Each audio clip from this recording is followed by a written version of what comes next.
Well, here in week 5, we found out through New Belgium that good ethics is good business, and we saw almost an ideal company in terms of having an ethical corporate culture. Now, let's take a look at something totally different. Maybe some of you followed the series Breaking Bad. Well, I think there were a lot of lessons that we could learn from Breaking Bad. And if you think about it, a lot of our students have been watching Breaking Bad, and if they didn't, they're now going back and catching up on Netflix, or either looking forward to buying the DVD sets to catch up because they've heard so much about it.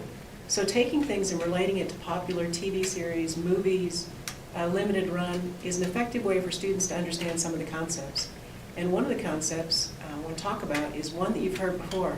As a matter of fact, we had a guest speaker last night here at UNM, Weston Smith, former CFO of HealthSouth, and he talked about how easy it is to cross the line. He said, once you cross the line, he said it may be a minor crossing of the line. He said, but the more you do it, the easier it gets. So the Economist article said that Walt, as he began to break rules, break laws, the more he broke them, the easier it got. The other thing they said, you almost seem invincible at some point in time. You're not getting caught, so you're smarter than the system. The other thing that they said in the article was, the more money you make, the more money you want. That money is power. Money is like grades. Money is like extra credit points. It drives, it incites. It almost is, between the breaking the rules and getting away with it and the thrill of garnering a lot of money, it's like being on drugs. Not that the show wasn't enough about being on drugs, but the whole idea is you get a rush and a high out of breaking rules, breaking the law, not getting caught, making a lot of money, and you just want more of it. So they also said the rationalization comes into play as well. Remember, as the series was going on, he kept telling his wife that he was doing what he was doing for the family. It's all about the family. In the end, what did he say? He didn't say it was about the family. He said it was about him. He said he never felt more alive than these last few years working in the meth business and being so successful at it. The article also goes on to talk about how some of the lessons from Breaking Bad just relate to good business practice. Walt never went through college to become the blue stuff maker. He wanted to be a chemistry professor in high school. Took his job very seriously.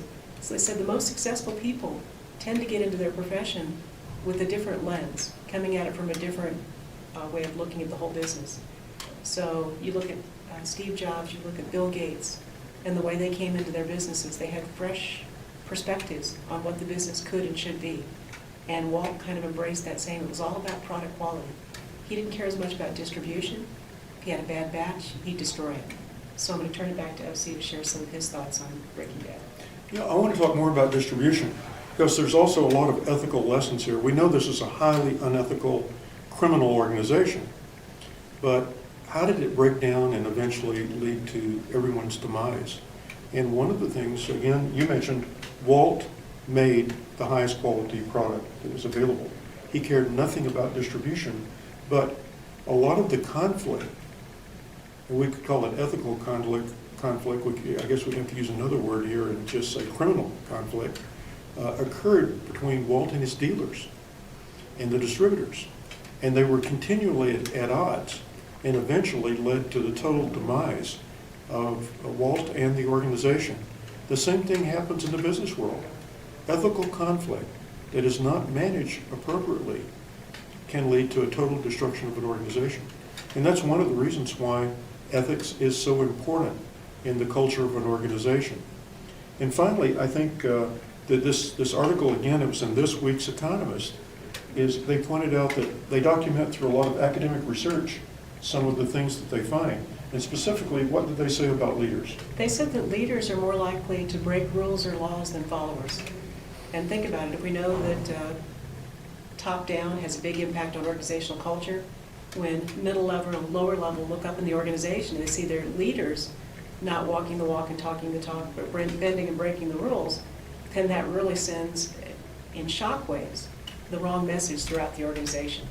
I think this is a good example where you can bring things into the classroom that the students really resonate with and show, hey, there are lessons to be learned here. And we were doing a presentation at Belmont University last week, and it was interesting. After we did an hour presentation, and after it was over, we gave this Breaking Bad example. I asked one of the students, what do you remember about this, or what you think was most interesting? And he said, the Breaking Bad example, which was totally shocking. And we heard that from a number of the faculty afterwards who had the students in class. They really could remember and relate to what we told them, how this fit into the Breaking Bad script and how it applied to business ethics. Well, we'll see you in week 6.